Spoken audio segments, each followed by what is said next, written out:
This is the tale of how, after marrying the love of my life, Leander, my life took an unexpected turn. My name is Seren. When we first met in college, we instantly fell in love. With his wicked sense of humor that never failed to make me laugh, Leander was everything I could have ever dreamed in a companion. It was a friendly enough first encounter with Cormac and Leora, Leander's parents. Cormac shook my hand warmly, a tall man with greying hair and kind eyes. Leora was more of a reserved person.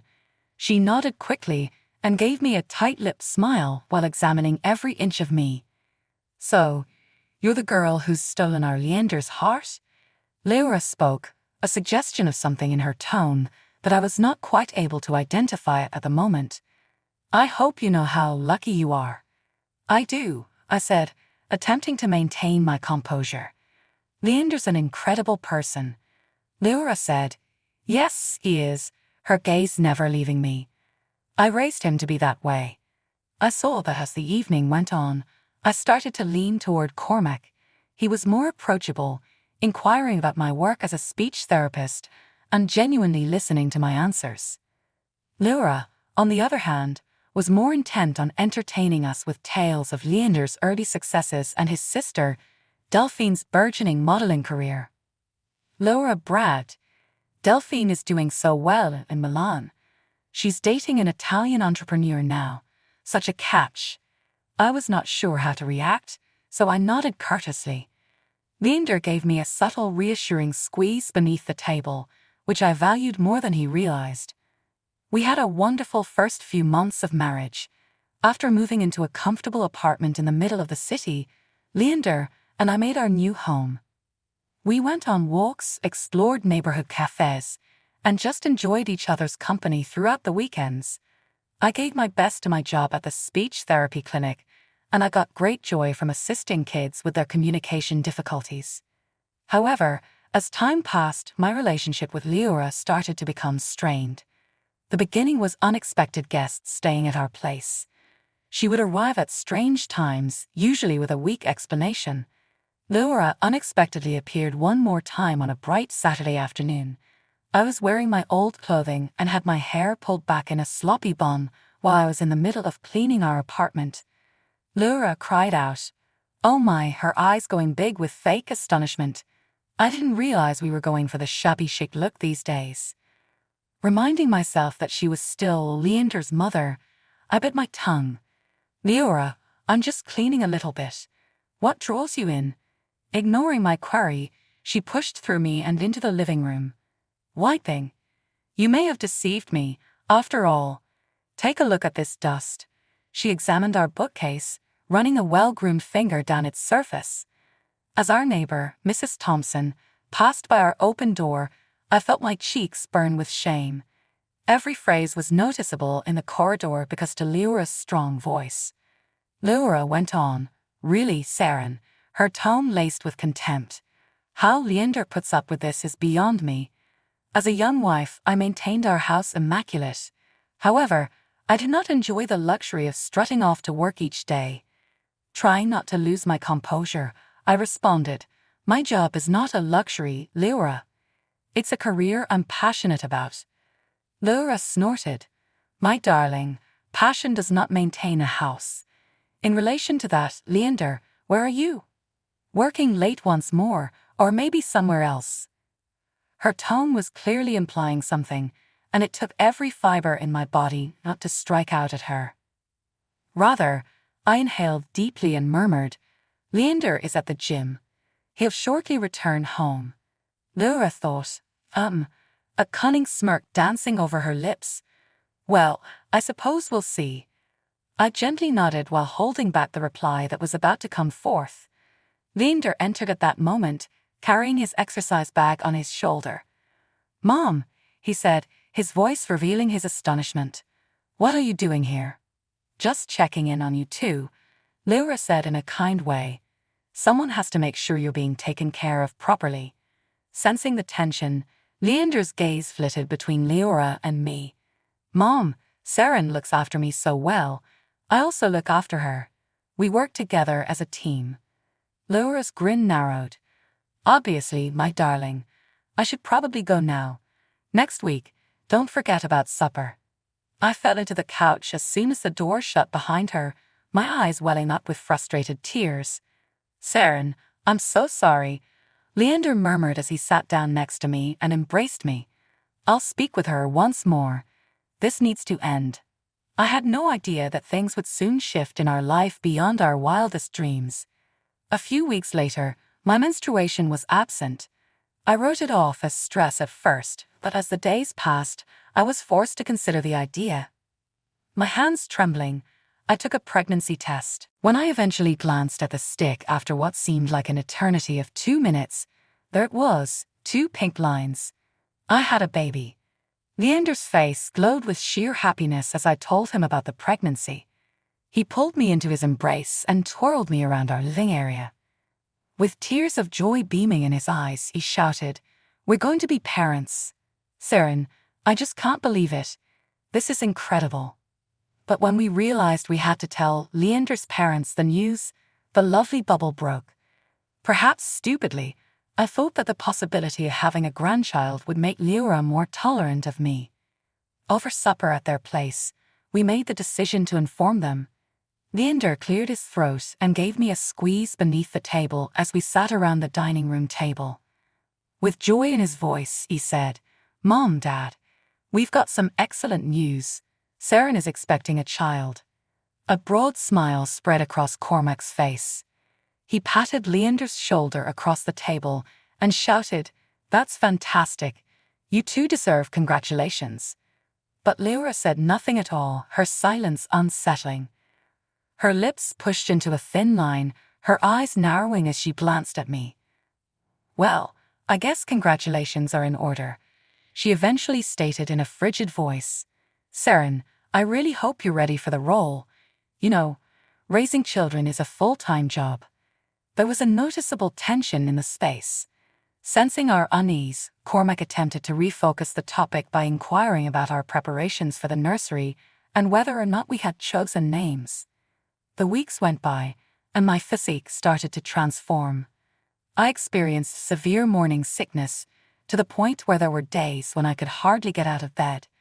I forced myself to keep up with work and housework even though I felt terrible since I didn't want to offer Leora any excuses. One very difficult evening, Leora unexpectedly dropped by our place.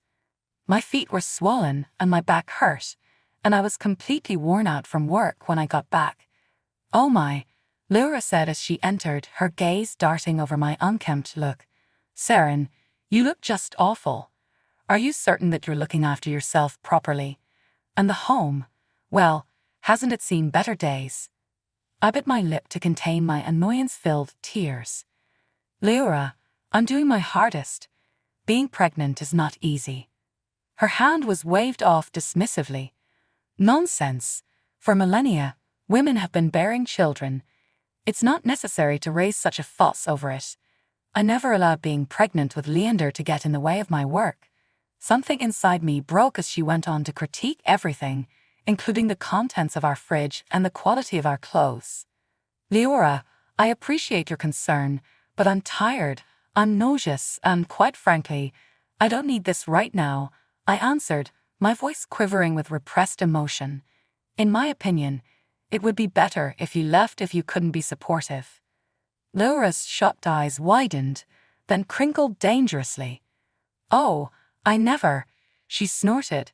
"Do you talk to your elders like this? To relatives? I promise that Leander will hear about this." With a smash of the door, she stormed out. Just when I thought life could become much more complex, something unexpected happened in our lives. The doorbell rang loud and insistent one day. Delphine, Leander's sister, was standing there with puffed eyes and a bag at her feet as I opened it.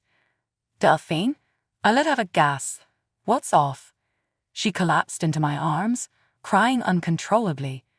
"It's Marco," she cried out. "I had to part from him. He treated me cruelly. I just about made it out alive." With my head spinning, I ushered her inside. Delphine had always seemed to have it all: a prosperous husband, a beautiful life in Italy, and a fruitful modeling career. But as she told her experience, a very different image became apparent. "He exploited me," Delphine gasped. "He never gave me money. He never offered assistance, and now—" She put a hand to her belly, and I gasped to see that she was expecting. Soon after, Delphine contacted Leora, who showed up. With all the anger for the missing Marco and all the anxiety for her kid, she came in like a hurricane. "You're fine, my dear," she enticingly said to Delphine. "We'll handle everything." I gave birth to our lovely daughter, Emma, a few weeks later. Laura was so preoccupied with Delphine, who gave birth to a baby, Luca, just 2 weeks after I did, that she hardly noticed Emma's arrival. With her grandson, Leora was overjoyed and showered him with presents and care, hardly giving Emma a second glance. In our home, a distinct pattern started to take shape as the months went by. Delphine got more and more conceited with Leora's encouragement. She was obsessed with going back to her pre-pregnancy form and spent her days receiving massages and treatments at beauty centers. She chose to live off of her parents' largesse rather than looking for work. It didn't take long for the kids to be ready for school. When Emma and Luca were placed in the same class, Leora's obvious partiality was further exposed. Emma would frequently be left behind for me to take up after work when she picked up Luca from school. Leora appeared to be there only for Luca at school functions, not even recognizing Emma's attendance. Leora had become unwell one day. Delphine turned to face me, not wanting to mess with her beauty regimen. "Saren, you'll need to pick up Luca, make his lunch, help with his homework, and get him ready for his school play," she stated in a tone that left no room for disagreement. "I have appointments, and Mom can't handle it." Although her assumption surprised me, I had to concur. I couldn't bring myself to discipline Luca for the actions of his mother and grandma in spite of everything. After all, he was a good youngster and had nothing to do with the adult's behavior. I assumed everything would resume as usual when Leora recovered. Rather, she came up to me and made an absurd request. "Saren, you must understand why Delphine needs assistance now that you've seen how much work it takes to care for Luca," she said in an overly charming tone. "We believe it is only just that you pay a portion of his tuition. You would be supporting an unmarried mother." I was shocked into a brief period of stillness, followed by a wave of rage. "Without a doubt, no," I firmly said. "I have to support my own child, Leora. Delphine needs to think about finding a job if she needs assistance." Leora exploded with rage and ran off to complain to Leander. To my great relief, he fully supported me, putting her in her proper place and stating unequivocally that her demands were not acceptable. The day of the sketching competition at school arrived. For weeks, Emma had been slaving away at her art, putting her all into each creation. The previous evening, when she carefully placed her paintings into her school bag, her joy was evident. We were packing things to depart that morning when Leora suddenly appeared at our door. With a smile that almost reached her eyes fixed on her face, she said, "I thought I'd take the kids to school today." "Grandma, really? Will you take me with you?" Emma inquired, hope gleaming in her eyes. Emma's teacher called me shortly before lunch. "Mrs. Johnson, there has been an issue about Emma's contest artwork. I believe you ought to visit the school." With a pounding heart, I hurried to the school. Emma was crying when I saw her in her classroom, her destroyed artwork all around her. The colors of each painstakingly created artwork flowed together in a sorrowful jumble, as if they were drenched in orange juice. "Mommy!" Emma broke down when she saw me. Grandma succeeded. She purposefully put juice in my purse. It seemed like someone had hit me in the stomach. I drove directly to Leora and Cormac's house, leaving Emma with her kind teacher. My hands trembled with rage as I grabbed the driving wheel. I walked into their living room and saw Leora drinking tea comfortably. "How could you?" With a shaky voice full of anger, I demanded. "Emma's artwork, the juice? She told me what you did." Leora grew stern-faced. She responded calmly, "I'm sure I don't know what you're talking about. Children have such vivid imaginations. don't they? Luca, who had been peacefully playing in the corner of the room, suddenly spoke out. Grandma, I witnessed you placing the juice in Emma's bag though. You mentioned that she was surprised. The space became quiet. With a look of astonishment and disappointment on his face, Cormac moved forward from the doorway where he had been listening. Leora, is this true? Leora looked at me and instantly transformed. A defiant gleam filled her gaze. What if I did? Emma shouldn't have been allowed to enter the contest while Luca wasn't. I was only trying to level the playing field. Cormac lost it. Leora, have you gone insane? How could you harm our grandchild in this way? Delphine rushed into the room to see the situation as Cormac persisted in berating Leora. She hurried over to Leora's side right away. She said, "How dare you all gang up on Mom like this? Saren, leave. This is not the place for you." I walked out of the home in a fog, shocked by this turn of events. I drove home alone, my head spinning from all that had happened. I told Leander about the day's happenings when he got home that evening. When I informed him what his mother had done, his face first went pale and then flushed with rage. "That's it," he said, his voice firm with determination. "We're through. No more talking to Delphine or Mom. They can no longer injure you or Emma, in my opinion." Emma returned home from the painting contest giddy with anticipation of a weekend school trip a few months after the event. Her excitement was contagious, and I couldn't help but smile at the thought of her getting to spend time making wonderful memories with her friends. My happiness was short-lived, though, as I discovered Delphine was in charge of handling the trip's money collection. I quickly completed the payment, making care to obtain a receipt and, as a precaution, to snap a screenshot of the bank transfer. Emma got up early on the morning of the trip, her little luggage packed and waiting for her at the door. Emma was virtually jumping with excitement when we got to the school early. But my heart fell when I saw Delphine, armed with a clipboard, standing there as we got closer to the bus. "Name?" As we arrived at Delphine, she inquired icily. "Emma Johnson," I answered, attempting to seem impartial. Delphine pretended to go over her list. She apologized, but her apology was non-existent. "I don't have any record of payment for Emma," she stated. "She is unable to travel." Emma's expression plummeted, and I became enraged. "It's not possible," I emphasized. "I made my payment weeks ago. To verify it, I have the bank transfer and receipt." Delphine gave a shrug. "Saren, I'm at a loss for words. It's not paid if it's not on my list." Emma began to weep, and I was powerless.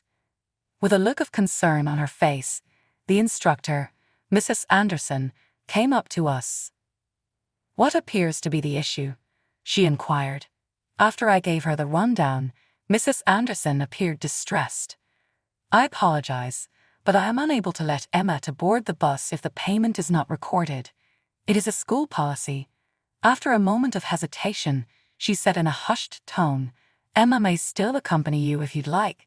I'd be glad to pay her costs in private." I was grateful for Mrs. Anderson's goodwill, but I was unable to accept it. This was a matter of principle rather than money. Thanking her but declining, I moved over to give Leander a call. Leander was upset when I told him what was going on. "Be at ease," he murmured, his tone restrained with restrained rage. "I'm heading there. I'll pick you all up at the campsite and cover Emma's accommodation costs. This vacation won't be missed by her." I turned back to Emma and Mrs. Anderson, relieved. I said loudly enough for Delphine to hear, "Emma will be joining you at the campsite. Her father will meet you there to sort out any payment issues." As promised, Leander paid for Emma's stay at the campsite and met the school group there. In the end, our kid had a great time engaging in outdoor activities and meeting new friends. However, Leander and I weren't going to overlook Delphine's behavior. Emma got home, and we headed to the police station. The inquiry was completed quickly. As it happened, Delphine had purposefully left Emma off of the list of participants who had been paid, even though she had really received our cash. She was made to refund the money and may have gone to court as a result of her activities. Our family's division appeared unfixable at this point, but at least we were making a statement. My phone rang just when we believed the drama had subsided. My father-in-law was speaking, his voice tense with worry. "Saren, I've heard some unsettling details regarding the situation with the school trip. Leander and you should come over. We must have a conversation." Cormac led the way inside his study as soon as we got there, his expression solemn. "Tell me everything," the man commanded. From Delphine's manipulation of the trip money until our visit to the police station, we told the whole tale. Cormac listened carefully, his face growing more serious with every nuance. Cormac surprised us all by picking up and dialing a number. "It's Cormac, Delphine's father, Marco. I must have the whole story regarding your divorce." Cormac put the phone on speaker, and Leander and I sat there in startled silence. The room rang with the accented voice of Marco. Marco remarked, "Mr. Johnson, I've been waiting for this call," with a tired tone. Delphine was not the victim that she claimed to be in actuality. She was pathologically envious, had tantrums all the time, and spent money like it was water. However, the tipping point came when I discovered her with someone else. I was forced to dissolve our marriage. Cormac went pallid. "What about child support, though?" Delphine stated that you declined to pay. Marco laughed sourly. "Dismissed? I make a sizable monthly payment. The news that you have been paying for bills shocks me. I figured the money was going to Luca's medical expenses." Laura stormed into the room at that same moment, her face twisted with wrath. She grabbed Cormac's phone out of his grasp. She cried over the phone, "How dare you spread such lies about my daughter? You're obligated to support her, and Luca. Do you hear me?" The call was cut off as Cormac wrestled the phone back. The only sound in the room was Leora's labored breathing as tension descended upon the room.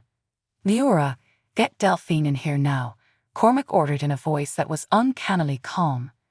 Delphine burst into the room with fancy shopping bags a few minutes later. Her arrogant look wavered when she noticed the solemn expressions in her immediate vicinity. "Delphine," Cormac said, "we are fully aware of everything. The falsehoods regarding Marco, finances, and infidelity. This ends now. Starting tomorrow, you will be hired. No more freebies. No more opulent shopping excursions." Delphine's surprise soon gave way to rage. She screamed, "You can't do this to me. Mom, tell him." Laura leaped to Delphine's defense right away. "Cormac, stop being so silly. Our daughter requires our assistance." Cormac eventually lost patience and got to his feet. He said, "Enough. You two have my ire, and this is my house. Now you two are heading out. And Leora, this signifies the dissolution of our union. My desire is for a divorce." Chaos broke out in the room. Despite Delphine and Leora's cries and pleas, Cormac remained unwavering. Leander and I watched in disbelieving silence as years of deceit and manipulation came to an end. Our lives changed dramatically in the months after the violent altercation at Cormac's residence. As promised, Cormac filed for divorce from Leora. He gave her just recompense in spite of her deceptive actions, thinking it would provide her a new beginning. But as time went on, we discovered that Delphine had received the most of the money from Leora, and she promptly wasted it on ostentatious purchases and luxuries. They both quickly discovered that they were in really difficult financial situations. After discovering Delphine had been lying, Marco battled for exclusive custody of his kid. Marco presented proof of Delphine's erratic lifestyle, unemployment, and lack of permanent abode throughout the heated court sessions. We were shocked to learn that Marco won in U.S. courts. Luca was going back to live with his father in Italy. It was a moment of mixed emotions. Although we were happy that Luca would grow up in a more secure setting, our hearts hurt for the young child who had to leave his sole home. After a few weeks, things started to return to normal. Emma was excelling academically, and Leander and I were relishing the tranquility that accompanied our separation from Leora and Delphine. Cormac started to see Emma frequently, obviously enjoying his role as a loving grandfather. Then there came a knock at our home one rainy day. Laura was standing there when I opened it, looking older and more run down than I had ever seen her. She said, "Seren," her voice faltering, "I need to talk to you." I let her in, warily. Seated on our couch, she nervously wrung her hands. With tears welling up in her eyes, Laura murmured, "I've made so many mistakes. I'm sorry for how badly I treated Emma and you. My granddaughter is sorely missed. I want to make apologies, please. I want to be a good grandma to Emma and assist in her upbringing. Maybe I might move in with you and Leander. I was hoped." As I listened to her plea, I experienced a range of feelings, including deep-seated fatigue, indignation, and sympathy. But I knew what I had to do as soon as I saw her optimistic expression. "No, Laura," I firmly said. "I can't let you back into our life, certainly not Emma's. After everything you've done, you have repeatedly demonstrated your lack of trustworthiness. I refuse to jeopardize my daughter's happiness or well-being." Laura staggered to the door, tears running down her cheeks. When she was gone, Leander got home. His gaze was inquisitive as he took in the situation. After I told him what had happened, Leander drew me into a close hug. "You made the correct decision," he told me. "We have to put Emma first." We found out in the weeks that followed that Leora had moved into a modest apartment and started working as a sales clerk at a nearby store. Although it was a long cry from her former way of life, it was a respectable livelihood. Cormac became an indispensable part of our life, making up for the time he didn't spend with Emma and creating a wonderful bond between grandfather and granddaughter. The anguish of the previous few years started to pass, to be replaced by our close-knit family's happiness.